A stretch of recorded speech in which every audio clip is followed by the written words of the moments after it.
On today's episode of Locked On Angels, we're recapping yesterday's spring training game. We're listening to Taylor Ward describe his approach for the season, and John's got one really important thing to say to Angel fans everywhere. It's time to get locked on with Mike and John, and this is Locked On Angels. You are Locked On Angels, your daily Los Angeles Angels podcast. Part of the Locked On Podcast Network, your team every day. Thanks for making Locked On Angels your first listen of the day. You can find us anywhere you get your podcasts, including Apple Podcasts, Spotify, and SiriusXM by searching Locked On Angels.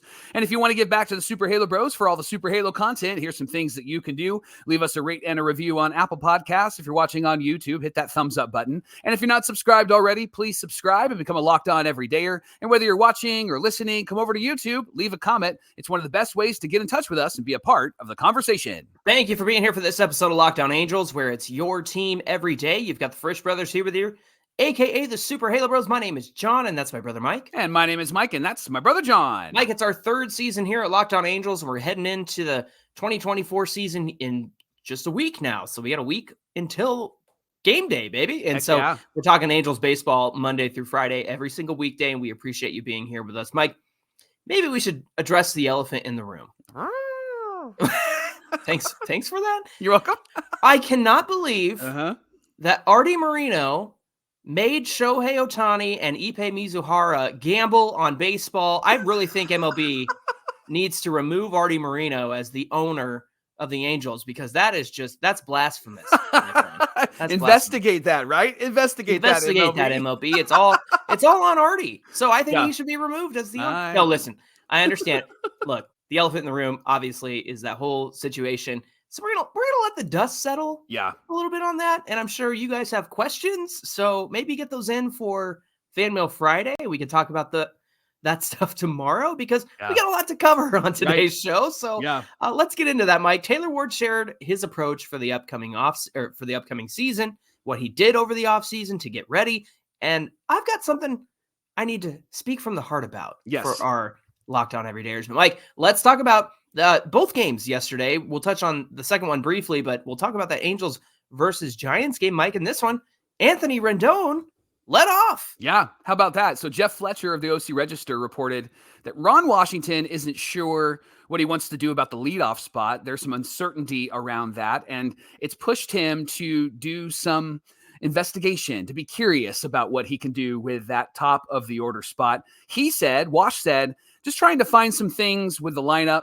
I have really kind of stayed with the status quo with the lineup throughout spring. And to be honest with you, I wasn't impressed with the top and the way it was working. And so I wanted to try something else. I love that, by the way, that he is trying something else. Now's the time to do that, right? Remember, I said a few weeks ago when I was frustrated after a specific loss, I think it was that Texas game, I said, Mike, are they going to change anything? Are they going to work on anything? Are they going to adjust anything? This gives me a lot more a sigh of relief. Yes. Yep. Wash also said he wanted to try Rendon at the top of the lineup because he has quality at bats. Yeah. He's seeing a lot of pitches. John, Rendon has a career 3.67 on base percentage. And in some of those mostly disappointing Angels career games that he's been with the Angels, right? He still has had a 3.59 on base percentage, which is pretty quality and pretty good, right? That's what I said when I was pushing for him to be at number 2 at the top of the order. Yeah. He gets on base, he walks, he works counts, and he doesn't hit into double plays. And apparently they listen to this too. They put Mickey Moniak at 6th, and now Rendon's at the top of the order, Mike. So there you go. We're changing the world, Johnny. So that's right. How did it go, John? How did Rendon do? Well, he went 0 for 1 with 2 walks. In the first inning, he led off, walked to start the game. Aaron Hicks had a single that moved him up to second. Trout walked, so bases loaded. Rendon at third. Ward did not see a lot of pitches, Mike, and he really should have, considering Hicks, Jordan Hicks, the pitcher on the mound, had already walked 2 in the inning. Yeah. He grounded into a double play. However, it scored Rendon from third. Now, you would have liked to have seen Ward take more pitches, obviously, and he could have done more damage with the bases loaded and no outs. But the fact that the Angels even got to bases loaded, no outs, I think that was the point here. Right. And I think that is kind of the success. And then an interesting situation happened. He came on, Rendon did, in the second, with 2 on and 2 out. Now, he grounded out to second, going the other way. But it was a situation with runners in scoring position that Wash, that was the reason why he put Rendon at fourth, was to have runners in scoring position. So to me, it was interesting that even though he was batting second, he came up with 2 on and 2 out and had the chance to drive in somebody. Yeah. So they kind of got the best of both worlds. And then, of course, he took another walk in the 5th inning. So very interesting to me how it went with Anthony Rendon. Wash talked about some other potential leadoff hitters. He mentioned Aaron Hicks. He said if Rendon's not there, it will most likely be Hicks, which I think is an indication that he'll probably be in the lineup more than we're thinking. And he'll probably be in right field more than we're thinking. Over 1,000 OPS. So I think guy's earning it, right? He said Hicks can swing the bat, but he's also a good guy in situations where he can drive some runs in. Wash talked about Zach Neto as well, Johnny, and Jeff Fletcher reported that Neto has hit leadoff at times last year. We all know this. And he's hitting .333 with a .370 on base percentage this spring. Wash believes that Neto's best place, though, is still in the 9th hole. He said hitting 9th, he's there because of his experience or lack thereof. And he said, I want him to settle in, which I appreciate as a manager. He's reading his players and he's understanding that. He said, I want him to have fun.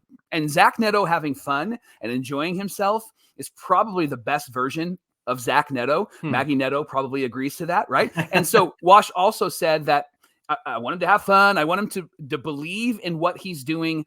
And if the time comes that I have to push him somewhere else, I'll do that when the time comes.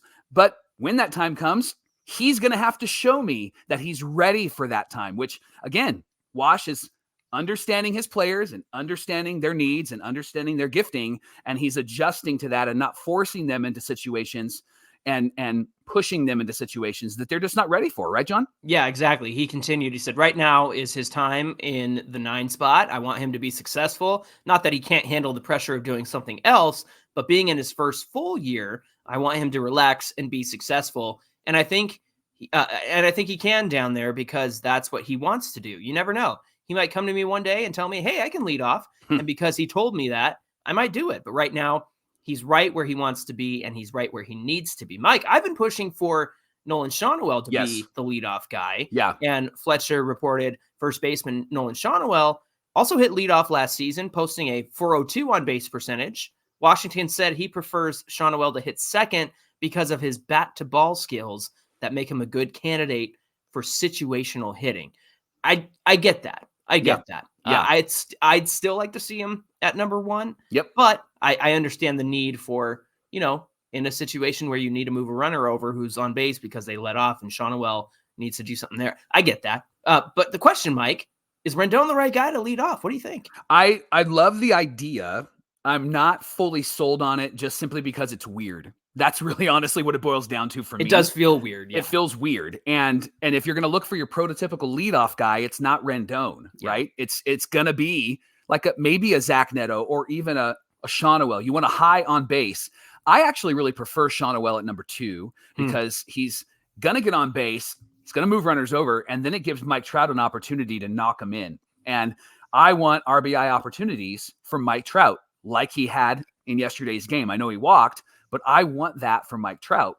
And so if you're going to put somebody at leadoff, I think I would give it another shot with Rendon. Outside of Rendon, I would talk about the normal guys. I would talk about Neto as somebody, but I think he does fit really well at the 9th hole. Aaron Hicks is interesting. And if it is that Aaron Hicks is going to lead off, you're going left, right with Hicks, Shawnuel, and Trout. And then that probably puts Rendon at number 4 in the lineup, which I don't know if you want him there or not. I think that he has more gifting as an on-base guy, a doubles guy, a slapping the ball around sort of guy. So I think if you're not going to go with Rendon, the Hicks idea, I think makes the most sense in my baseball mind. What about you? Rengifo, I think makes the most sense to me. Okay, I know that he did a great job hitting out of the 1 spot last year. Mike, I'm still the fan of Rendon at 2 and Shawnuel at 1. Yep. And for the very reasons I said, if Shawnuel gets a base hit or a walk and then Rendon comes up and can double him over to third or home or even take a walk and get runners on first and second for Trout, That's what I want to see. Yeah. We'll see if they get there. Tyler Anderson in this one went 4 2/3 innings pitched, 5 hits, 1 earned run, 1 walk, 6 Ks. The biggest thing for him in this outing was that he was getting ahead in counts all game. And he either was ahead or had like a 1-1 or a 2-2 kind of count for most of the game. And really when he surrendered the hits, it was because he was falling behind. And that makes all the difference for Tyler Anderson. So that was a good step forward for Anderson as well. John, I know that we've been really hard on the pitching and been frustrated with the pitching, but what I've really appreciated is that they have improved in their next start or in the start after that. They've taken a step forward, and I wonder if this might be the rhythm that we'll see this year with the starting rotation, that they'll probably have a couple of bad games. That's inevitable, but it's not going to last for a really long time. They're going to rebound, and they're going to adjust, and they're going to have games like Anderson had yesterday where he's throwing strikes, he's striking guys out, and he's really effective, which gives me a lot of hope for the success for the Angels this season. Absolutely. That's the thing, is they never really recovered from what they were doing wrong last year. Yes. And I think that... And they had to figure it out by themselves. Yeah. We have a coaching staff who's going to help them figure it out. Yeah. Matt Moore, Luis Garcia, they had some location issues in this one. Matt Moore hit 2 batters. He only got through 2/3 of an inning. That was shocking. Yeah, I'm not concerned about Matt Moore. No. Maybe we jinxed him because we talked about him yesterday. Right. Adam Simber had a clean inning and struck out the side. Is he back? I think he's back. I like him. I think that he's a good piece for this bullpen. That injury issue last year, I think, really set him back. So I think he's ready to roll this year. Yeah. Finally, the night game versus the Royals, Joe Adell had a leadoff triple the other way in the inning. And then we need more of that, please, because that's exactly what Ron Washington wants him to do. He uses that speed when he hits it the other way. Zach Neto, a 2 RBI single, steals a base, gets up to third on a wild pitch, and then Sano drives him in. Mike, Zach Neto breakout year this year. What do you say? Yes, because Zach Neto is going to endear himself to the fans, similar to Jared Walsh and what he did for us in the last few years. Remember, we did an episode where we talked about how come people don't get upset with him? Well, because Walshy was always hustling. And he was working really, really hard. And Zach Neto is going to be the guy that might have an 0-for-3 game, but he also had a hit by pitch, or he got on with an error, and he stole a couple of bags and scored a couple of runs. He's going to be that guy, and I think we're going to have nothing but good things to say about him this year. And he made a stud play over at shortstop. Right. Yeah, exactly. Yeah.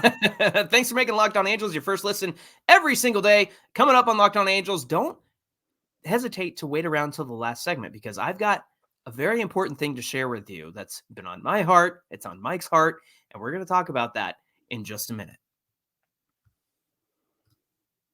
Today's show is brought to you by Amazon Fire TV. Amazon Fire TV is your destination for sports. From live games to highlights to in-depth analysis, Fire TV offers an amazing viewing experience, whether it's opening weekend for baseball, which is almost here, or the college basketball tournament, which is about ready to kick off. You're going to want to have a Fire TV. Fire TV recently created Fire TV channels to deliver a constant supply of the latest videos from your favorite sports brands, all for free. That includes all of us at Locked On, plus most of the big pro leagues and college conferences as well. Fire TV lets you dive into all of the game analysis, highlights, and more, and they will keep you up to date on all the latest around the world of sports. They also have great news, entertainment, gaming, traveling, cooking videos. All of it is there on Fire TV channels, on Fire TV and Alexa devices. You can learn more by visiting Amazon.com/LockedOnFireTV. That's Amazon.com/LockedOnFireTV. And today's show is brought to you by our friends at FanDuel. Say goodbye to busted brackets, because FanDuel lets you bet on every game of the tournament. Whether you're betting on a big upset or maybe you're betting on the 1 seed, it's time to go dancing like they do on America's #1 sportsbook. Right now, new customers, I'm talking to you, if you haven't tried FanDuel yet, new customers get $200 in bonus bets if your first $5 bet wins. That's $200 to use on point spreads, money lines. You can even pick who's going to win it all. All you have to do, visit FanDuel.com/LockedOn. Again, that's FanDuel.com/LockedOn, and bet on college hoops until they cut down the nets. It's the Locked On Podcast Network, where it's your team every single day. Locked On Everydayers. I don't know if you saw, but we did our MLB season preview over on Locked On Sports Today, which is the world's first 24/7 national sports streaming channel. You can catch it over on YouTube if you go over there and subscribe, or you can check it out on Amazon Fire TV and the free Fire TV channels app. Locked On Sports Today is here for you 24/7, 365, covering the top stories of the sports world of the day with the local experts of Locked On, like Mike and myself, and our national shows as well. So please make sure you tune in and find Locked On Sports Today on YouTube or on the free Fire TV channels app. We saw Taylor Ward ground into a double play with the bases loaded in yesterday's game. That was frustrating. The question on everybody's mind is, so how is he doing after being hit in the face? Like what's going through his mind? Earlier this spring, Johnny, Taylor had an at-bat with a fastball that came up and in, and he moved out of the way without incident. Yeah. And then the next pitch was up and in. And so he admitted that he couldn't get back into the right mindset after that. And he eventually struck out on a slider out over the middle. Normally he crushes that. And then he started to think and process and was talking with Johnny Washington about that at bat. And he said, it made me wonder, what are we doing here? What am I doing here? And he said, I learned from that moment, I have to get used to this. Interesting. I have to get used to this. He said that particular at bat convinced him that he needs to be prepared for teams to try to take advantage of his situation by pitching him that way. And on how pitchers will pitch him this season, Ward said, I'm just accepting that it's going to happen. Not going to let it affect me in the biggest way. And the biggest thing I took away from that is I'm just going to continue to do what I do. And he's been wearing extra protective pieces on his helmet. Yeah, he's got that thing all the way down the side. I like to see that. And he said that if I had it last year, it probably would have changed everything for me. Yeah. It gives him confidence that if it does happen again, I'm going to be okay, which is great news and a great mindset that he's having heading into the season. Absolutely. Even though Ward is expecting pitches up and in, he seems to be at peace with it. However, Ron Washington said, I'm not going to be so tolerant with that. He said, I don't think we have enough pitchers in the game that can control up and in. Right. They don't have any business going up and in. They better not be doing that because that will send a signal that we're going to do it to them. Watch out. We're going to have a repeat of 2 years ago, right? Yeah. He said, let them see how it feels. If a pitch gets away and gets up and in, fine. If you try to throw the ball in, not up and in, that's different. Yeah. You can come in at the chest area. That's good. But when you go up at the head, that's up. He's done nothing to no one to go up and in. Come on, Wash, preach. Come on. I love that, right? So the prospect of facing pitchers looking to make him uncomfortable is just another element that's added to Ward's challenge for this season as he tries to be the hitter that he was in 2022. Ward did say that he feels like he's got everything that he needs to be that 2022 early season hitter. He said, my swing is doing everything that I want it to do. He said he's especially encouraged by the way that he's using the whole field. Last Saturday, you might remember he had a fly ball that he hit to the warning track, and then he hit a home run to left. Ward said, whenever I go the opposite way and I'm driving the ball that way, that's a really good sign, and that's really good for me. That's something that I didn't do much of last year until the last few weeks before I got hurt. So, Johnny, you asked me about Zach Neto, and is he going to have a big year? Is this big Taylor Ward season uploading right now? Processing. Mike, I would like to believe so. I feel like he's a healthy Ward. I think he knows what he needs to do to be good. But at the same time, maybe it's just recency bias because it's still fresh on my mind. That at bat with the bases loaded is not the way that you behave in that moment. Right. Now, I could give him the benefit of the doubt and say it's spring training. You want to get your swings in. What's he trying? Yeah. You want to swing the bat in that moment. Yeah. What's he trying? What's he wanting to do in this moment? So yes, but I would like to see Taylor Ward be strategic. I understand he was in the cleanup spot yesterday, but I would like to see him be strategic in those situations. And really, Mike, the biggest thing about hitting the ball the other way is because you're hitting the ball where it's pitched and you're not trying to make something out of a pitch that it isn't. And I'd like to see more of that from Taylor Ward. The other thing that we all forget about his big 2022 was how patient he was. Yep. He was not swinging out of the zone at junk until pitchers had to give him something in the zone. Yeah. And then he had the green light to swing. And that is something that was missing from his game last year. And it was starting to come around a little bit in July before he got hit in the face. But if he wants to succeed this year, then yes, continue to do the things that make you feel good. Continue to do the things that you feel are making you a better hitter. But I'd still like to see him be a bit more patient at the plate, because when he's a patient hitter, it sets everybody else up for success. That's the thing, is I really hope that there's some continuity in this lineup, in the sense that we all can't go up there trying to pad our stats. Yeah. We need to set other guys up if the situation calls for it, to have success as well. I really think that that's something that Ron Washington can preach. How are you feeling about Taylor Ward in 2024? I wonder if it might be wise to have him DH for more of the lineup times that he's in, rather than play the outfield, right? Because he was doing so great in 22, and then he ran into that wall, literally. And so maybe having him DH and having an Aaron Hicks out there, or Joe Adele out there, or a Mickey Moniak out there would be wise, because I think it gives him one thing to focus on. And if he's going to be this offensively incredible player that he was in 22, and he brings it this season, you're giving him at bats, and then he's only focused on that. And then there isn't the danger of him getting hurt in the field. Not that he shouldn't play out there. I think that he's a quality left fielder. He's got like a 0 UCR, right? Like he's just equal across the board. Perfectly average. He doesn't make the big play, but he doesn't make the big mistake either. And so I wonder if that might be something that Wash would consider as well, having him be the not full-time DH, but somebody that is going to rotate in more often than not. Yeah, we're certainly going to see them make a lot of use of that DH spot. And I think that giving that to Ward every now and then would serve him well, especially, you might be iffy about Joe Adele's defense, but he does play a good left field. And the only reason he wouldn't be playing left field is because Taylor Ward's out there. Yeah. So I think that the DH spot certainly opens up an opportunity for those guys to get plenty of playing time this season.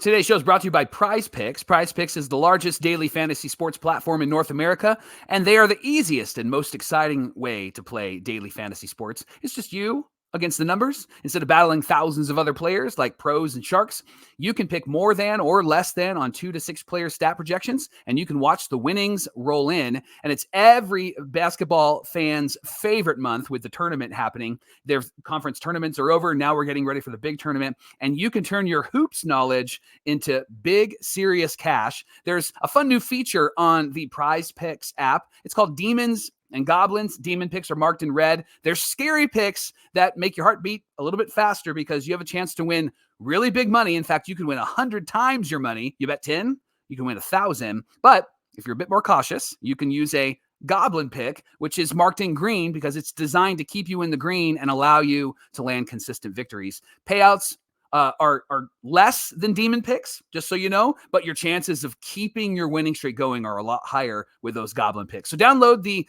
Prize Pick app today. Enter our promo code LOCKEDONMLB for a first deposit match of up to $100. Again, that's promo code LOCKEDONMLB, all one word, all lowercase, and get a first deposit match of up to $100. Join Prize Picks today. Pick more, pick less. It's that easy. Mike, I got a story to tell you. Please. And our Locked On Everydayers. Do you remember one of my best friends in the whole wide world, Shane? Do you remember Shane? He's great. Growing up, high school together, good friends. So Shane has this funny story where he's in college and they have this friend, and she's talking about her new boyfriend, and they're going to bring him to a pool party, and he's going to meet all of her friends, and they're like looking forward to it. So then they show up, and she says, "All right, guys, meet so-and-so, my boyfriend." And all the guys looked at each other and went, "This is the guy? This is the guy you've been talking about for the last month and a half," or whatever it was. And so that's become a catchphrase among our friend group, is "This is the guy."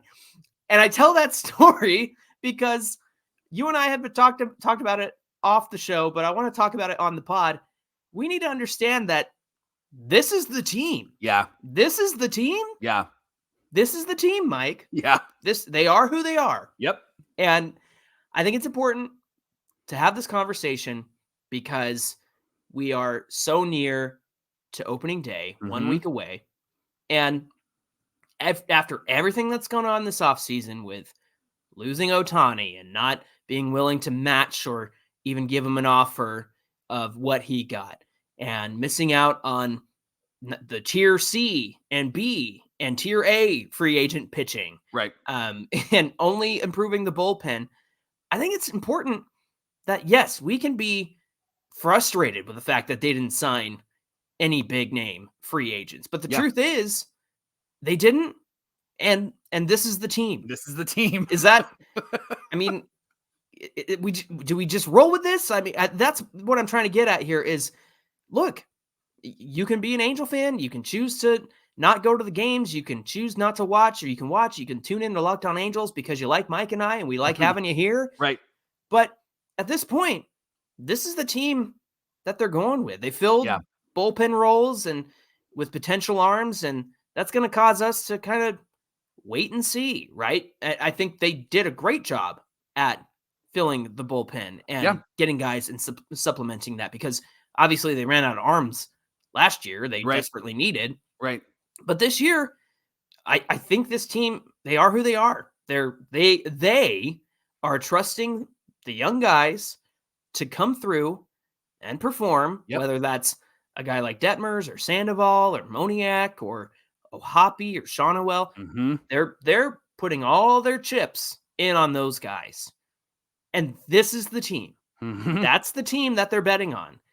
And it it could go either way. Right. You got to have a lot of hope, because you have to ask these guys to be a lot more than they've been in the past, or have even been at all in their careers, because some of these guys are entering their first full season of MLB play. Zach Neto and Nolan Shawnuel are entering their first full-time season, and they're asking a lot of this team. But I don't know. What do you think?